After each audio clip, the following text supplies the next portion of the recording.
Assalamualaikum warahmatullahi wabarakatuh. Waalaikumsalam warahmatullahi wabarakatuh. Bismillahirrahmanirrahim. Alhamdulillahirabbil alamin. Wa bihi nasta'inu ala umurid dunya waddin. Wassalatu wassalamu ala asyrafil anbiya'i wal mursalin Sayyidina Muhammadin Sallallahu alaihi wasallam wa ala alihi wa sahbihi ajma'in, amma ba'du. Faqad qala Allah ta'ala fil Qur'anil Karim, a'udzu billahi minasyaitonir rajim. Bismillahirrahmanirrahim. Wa timmul hajja wal umrata lillah. Allah. Jawab aja lah, gak usah jawab lagi. Alayah. Wa qala an-nabiyyu sallallahu alaihi wasallam, al-umratu ilal umrati kafaratun lima bainahuma. Al-hadis.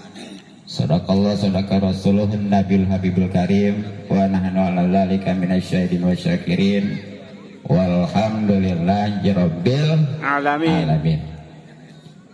Yang sama-sama kita hormati dan kita cintai Sohibul Hajat, yakni Bapak RW Ahmad Saifuddin serta keluarga, yang insya Allah tanggal 30 ya di hari Senin ya RW akan pergi jauh guna menunaikan atau memenuhi panggilan ilahi berupa umroh. Kita doakan semua mudah-mudahan diselamatkan dari pergi sampai pulang, dilancarkan dan diberikan kesehatan baik lahir maupun batin, sehingga bisa memenuhi manasik umroh dengan sempurna, yang akhirnya bisa meraih umroh yang makbulah.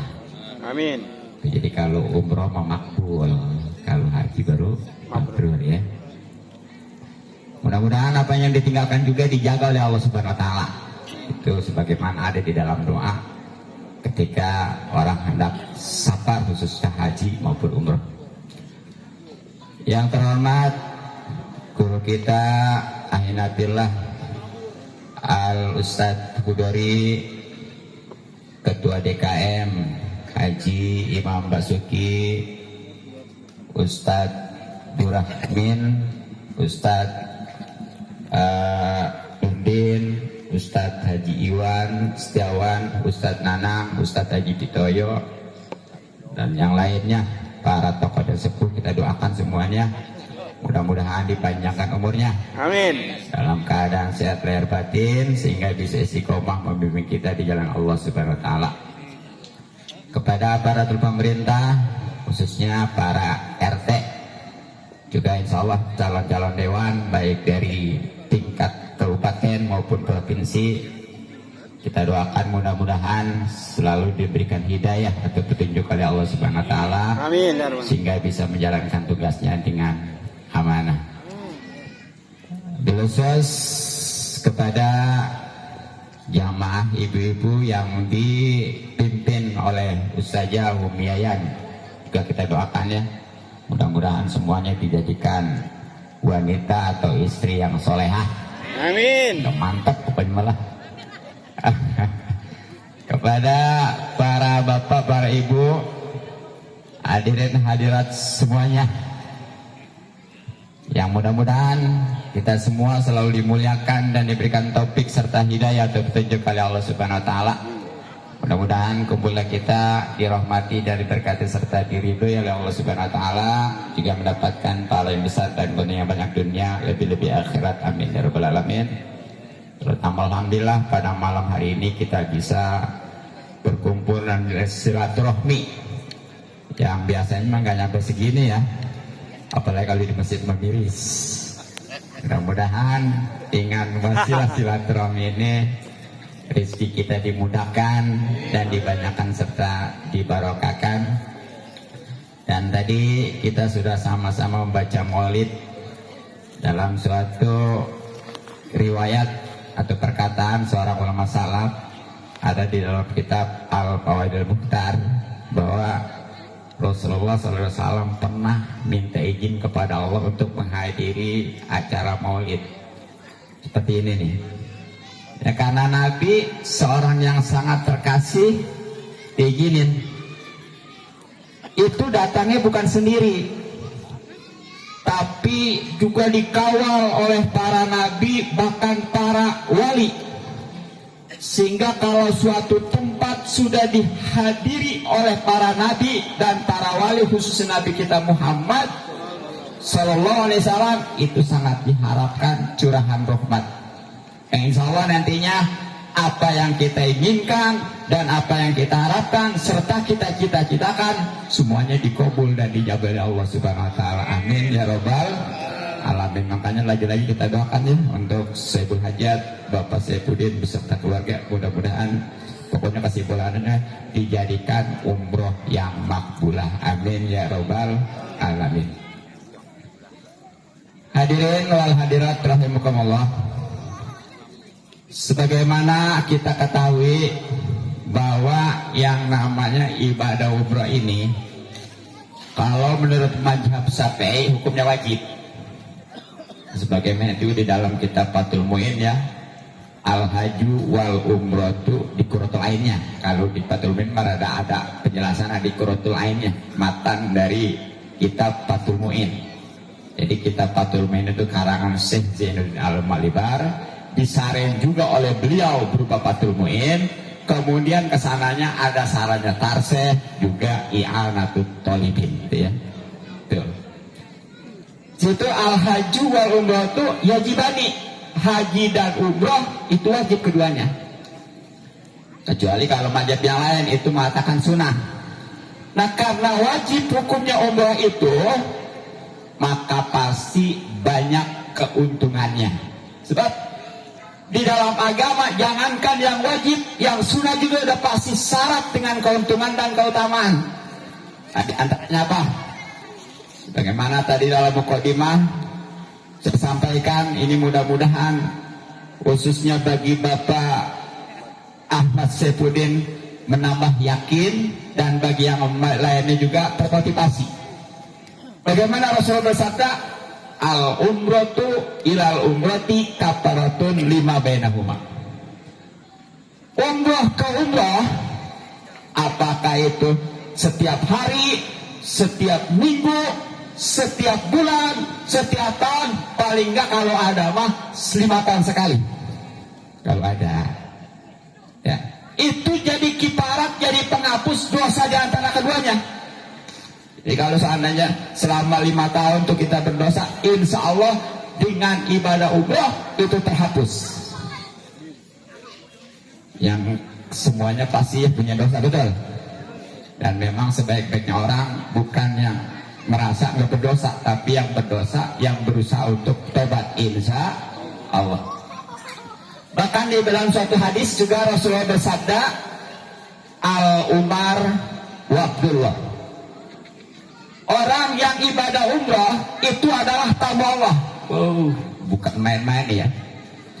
Bukan tamu seorang camat lagi, bukan tamu seorang bupati lagi, bukan tamu seorang gubernur lagi, bahkan bukan tamu seorang presiden lagi, tapi tamu Allah Subhanahu.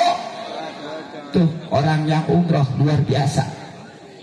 Dan makanya kalau dia itu sopan, insya Allah dijamu, dilayani, dihormati, bahkan pulangnya dibekali.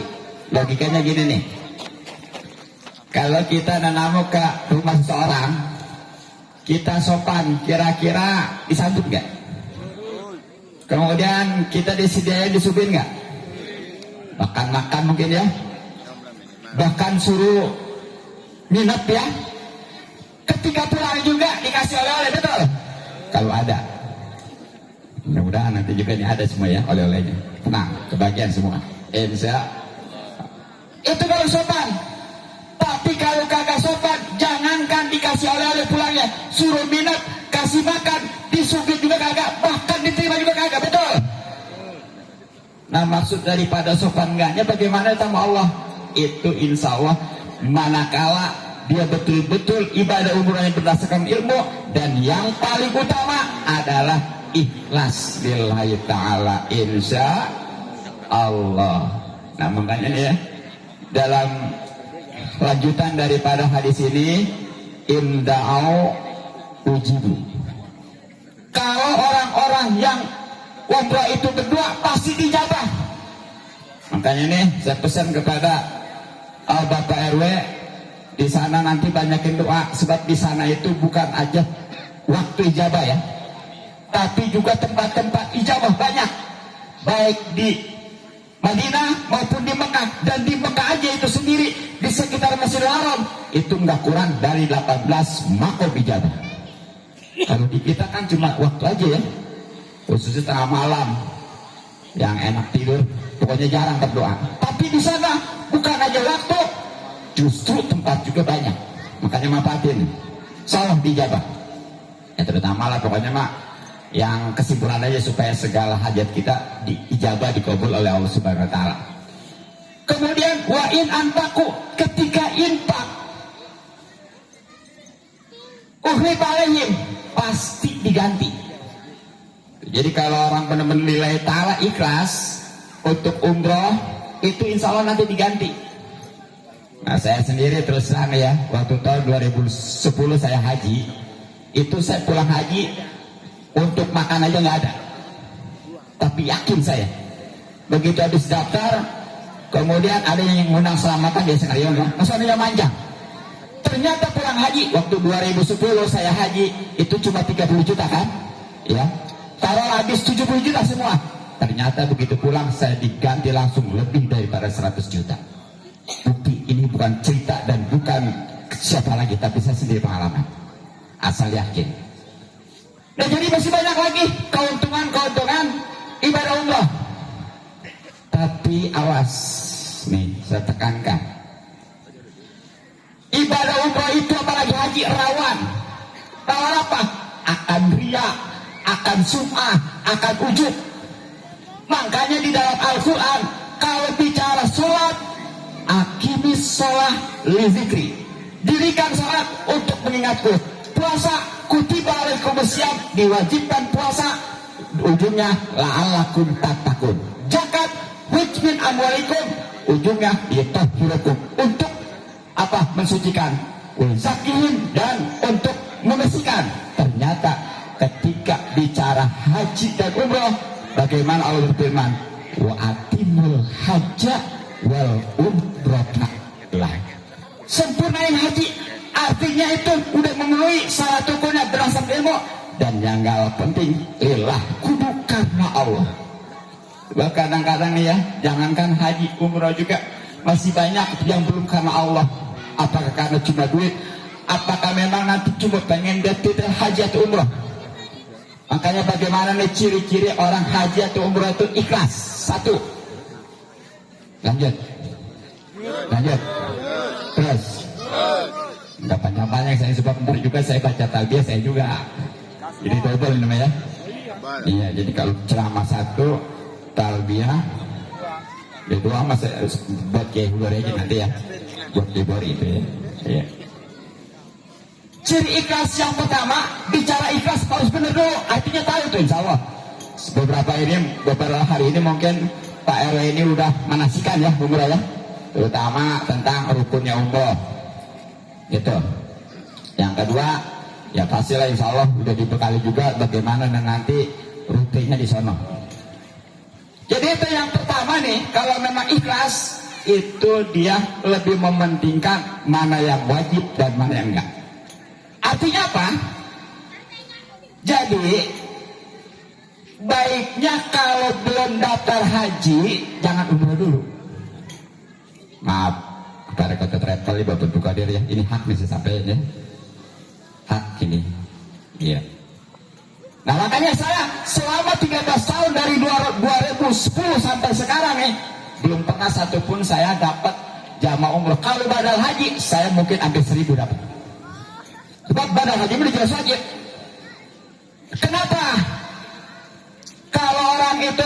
memprioritaskan umroh sementara belum daftar haji, itu dikatakan belum ikhlas. Karena wajib setiap haji pasti umroh, kalau umroh belum tentu haji. Dan jelas nih di dalam rancangannya bagaimana Rasulullah bersabda, man malaka zadan al-rahilatan tuballighu ila baitillah walam yahujja fala alaihi ayyamuta yahudiyan al nasraniyan.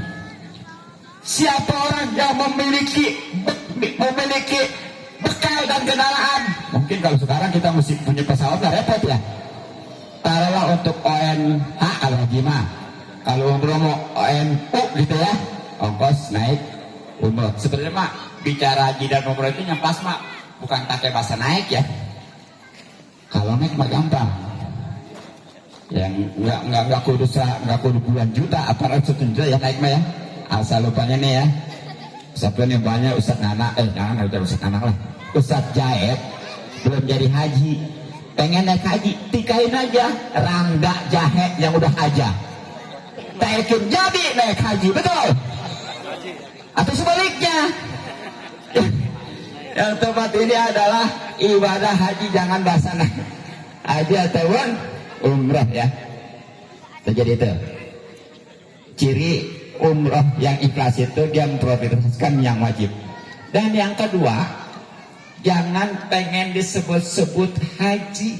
Jangankan baru umroh, udah haji sekalipun jangan pengen disebut haji. Jangan kayak yang apa tuh, yang bang apa Midin ya, haji berapa kali ya, kalau nggak dipanggil haji nggak nengok, bahkan marah katanya. Jangan gitu dapat ya. Ya saya pulang haji ke TP hilang, begitu dibikin di lurah, kata lurah ini dibikin haji, nggak usah. Tujuannya saya ke sana supaya nggak gampang itu, ternyata udah kayak ini sekarang mulai canggih ya, udah ketahuan walaupun di KTP nggak ada haji, di sama aja. Sampai sekarang KTP ini belum haji. Gitu. Jadi gitu tuh, jangan disebut haji. Apa sebabnya? Nih, di dalam Hasyiah Al-Jamal haram hukumnya menyebut orang yang belum haji disebut haji. Makanya haji, kiai haji, kalau belum haji haram yang nyebutnya. Setiap haram dosa disiksa. Nauzubillah min jalik ya. Hati-hati nih.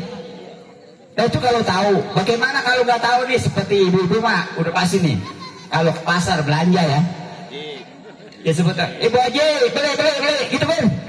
Halal. Iya. Karena nggak tahu nggak apa-apa, bahkan doa kita ambil aja di hati. Dan jangan terlalu kita, ayo Pak maaf Bang, saya belum haji, nggak usah gitu amat. Aminin aja. Jadi kalau nggak tahu mah nggak apa-apa. Sedangkan kalau udah tahu tetangga kita ini belum haji, itu disebut haji, itu mah ngeledek namanya, betul? Ya. Iya. Ledek. Salah, jadi haram. Bukan haji sebenarnya nggak boleh, haram ya. Nauzubillah min jalik. Ya makanya nanti PR walaupun pulang haji ini PR jangan disebut haji ya. Iya, sebab haji mah al haju Arafah. Haji itu adalah Arafah. Ya kan katanya umroh juga sama, ke Arafah nyurpai. Ingat, Arafah itu wukuf ya, wukuf itu memang kalau tempatnya bisa dikunjungi sekarang juga kapan aja, tapi waktunya nggak bisa sembarangan. Itu hanya pas tanggal 9 bulan Zulhijjah yang dinamakan hari Arafah. Jadi deh jangan disebut-sebut haji. Dan yang ketiganya ciri ikhlas itu, kalau memang ada nih tetangga kita yang kelaparan ataupun yang lebih penting, itu lebih baik diprioritaskan gitu. Sebab ada ceritanya, orang mau berangkat haji udah ngumpulin dari jauh-jauh hari, ternyata dia nggak jadi. Apa sebabnya? Ada tetangganya yang kelaparan, itu diberikan, ternyata dia di sana itu banyak yang lihat. Orangnya nggak kemana-mana, tapi di sana ada banyak yang lihat. Kenapa? Ternyata orang yang tadinya udah dikumpulkan untuk ibadah haji maupun umrah, kemudian nggak jadi karena diinfakkan kepada yang lebih butuh yang kelaparan, itu udah dapat pahala haji insya Allah. Nah kira-kira nih hadirin pengen berangkat haji, Bu, Pak, umrah khususnya ya insya Allah. Nah untuk bisa meraih atau bisa ibadah umroh, tadi Ketua Travel udah menyampaikan tuh, banyak yang sholat berjamaah, betul, sholat tahajud. Nah kalau saya nih satu aja penekanannya, amalin surat Al-Waqiah. Tahu surat Al-Waqiah? Lebih pendek dari surat Yasin. Kalau bisa sehari itu 41 balik. 41 balik mau menirang orangnya. Taruhlah dalam setiap malam, sebab ada janji Rasulullah, siapa yang membaca surat Waqiah setiap malam 1 kali, itu nggak bakal terkena kepakiran. Nah bagaimana nih udah sekian lama kita baca surat Waqiah, belum juga nih bisa berangkat umroh apalagi haji ya. Udah kalau ada surat-surat mah ini nanti siapin aja. Surat tanah. Surat tanah gitu ya. Iya. Iya surat rumah. Itu mah nggak usah dibaca, asal dikasih tahu aja ya. Itu kan ke PRW ini siapa yang berangkat umroh dan berangkat haji itu surat itu lancar langsung tuh insya Allah. Nah taruhlah kita sekian lama baca surat Waqiah, belum juga surat tanah nggak punya dan lain sebagainya, tapi tetap pengen dapat pahala haji. Bagaimana nih? Satu tip aja nih ya saya sampaikan. Dalam suatu kesempatan Rasulullah SAW kedatangan nih orang-orang fakir, demo kalau kayak sekarang lah ya, demo. Tapi dulu mah demonya demi kebaikan. Apa tuh? Kata orang-orang fakir, wahai Rasulullah, orang-orang kaya mah enak katanya ge. Mereka memang bisa sholat sebagaimana saya sholat. Kan orang sholat mau kaya miskin ya, tepat ya. Mereka bisa puasa sebagaimana kami puasa. Tapi ini bedanya nih antara orang kaya dan orang miskin nih. Mereka mah punya harta sehingga dimuliakan derajat tertinggi, bahkan kenikmatan yang terus menerus. Itu Rasulullah tuh di demo tentang itu kebaikan. Karena jawab Rasulullah, apakah kalian mau aku beritahu sesuatu yang apabila kalian amalkan, insya Allah itu bukan aja kalian bisa mendapatkan pahala haji, umroh, bahkan jihad nih. Sekarang yang lebih di Palestina ramai ya. Ini kita harus peduli ini. Apa tuh? Ringan, gampang. Dan ini walaupun sambil jalan bisa. Apa tuh? Setiap habis sholat jangan males, jangan ketinggalan untuk membaca subhanallah 33 kali, alhamdulillah 33 kali, dan Allahu Akbar 33 kali, dilengkapi dengan Allahu Akbar kabir walhamdulillah katsiran subhanallah wa wasila la ilaha illallah wa la syarikalah lahul mulku wal hamdu yuhyi wa yumiitu wa ala kulli syai'in qadir. Bisa Bu? Bisa? Tapi bisa Pak? Insyaallah. Gampang kan ya? Tuh makanya saya mah kemana-mana juga nih bawa tasbih yang 33 nih. Ini 10 udah 13 tahun yang bolehnya beli di Madinah, kopa asli. Jadi kalau kita bawa tasbih mah enak, ngewirid itu husuk. Jadi nggak mikirin hitungan. Kita tinggal mikirin bacaan aja. Subhanallah artinya maha suci, alhamdulillah segala puji, Allah Maha besar ya. Coba kalau pakai tangan. Iya kalau kita nggak jalan, kalau baru jalan susah kan? Tapi kalau pakai tasbih mah, walaupun kita baru jalan bisa. Jadi ringan tuh ya. Subhanallah 33 kali, alhamdulillah 33 kali, Allah Akbar 33 kali. Minimal itu setiap kita baca itu bukan aja dapat pahala umroh, tapi haji bahkan jihad. Insya Allah, amin ya robbal alamin. Nah sebenarnya masih banyak nih cara-cara untuk meraih pahala haji ya. Tapi karena saya akan baca talbiyah, jadi saya cukupkan. Mudah-mudahan satu juga itu walaupun diamalkan, insya Allah. Kalau sekarang nih kita hanya baru bisa meraih pahala haji, mudah-mudahan kedepannya kita diberikan harta yang banyak sehingga kita bukan aja pahala, tapi bisa meraih pahala, bisa benar-benar menunaikan ibadah umroh, bahkan haji. Amin ya rabbal alamin. Hadirin wal hadirat rahimakumullah, kiranya cukup demikian saja ya. Ya kalau pengen lebih banyak lagi mah tentang keutamaan umroh dan cara meraih pahala umroh itu bagaimana, nanti undang lagi lah kapan-kapan insya Allah ya. Nah selanjutnya pembacaan talbiyah. Ini emang baca talbiyah emang boleh gitu kan? Biasanya kalau orang udah ihram tuh ya, udah mikot gitu ya, baru baca talbiyah. Ini nggak apa-apa, nggak masalah. Bahkan tadi kata kalau terapel, kalau pengen kita bisa trik untuk bisa naik, bisa ibadah umrah atau haji, itu diantaranya sering-sering menghadirin acara walimah kayak gini. Bahkan kita baca juga talbiyah, sebab dalam talbiyah itu adalah suatu seruan panggilan. Nah, cuma di sini sambil bersalaman, tujuannya apa? Jadi Bapak RW beserta keluarga nanti tentunya walaupun secara tidak langsung mohon maaf dan doa ya. Nah kita nih nanti yang diselamanin itu kita bacanya dua gini aja, berkah selamat makbul kita gitu. Paham nggak? Berkah selamat makbul. Selamat itu udah luar biasa ya. Dan kesananya makbul. Atau kalau berlengkapnya makbulah gitu ya. Makbulah. Cuma kan sulit, udah makbul aja dah. Jadi intinya mah mudah-mudahan dari pergi sampai pulang selamat. Ya berkah itu udah lancar, udah urusan lancar. Dan yang terpenting lagi adalah makbul diterima dan ada perubahan dari pergi sampai pulang, tentunya pulangan lebih baik daripada sebelumnya ya. Nah teknisnya baca talbiyahnya gini ya.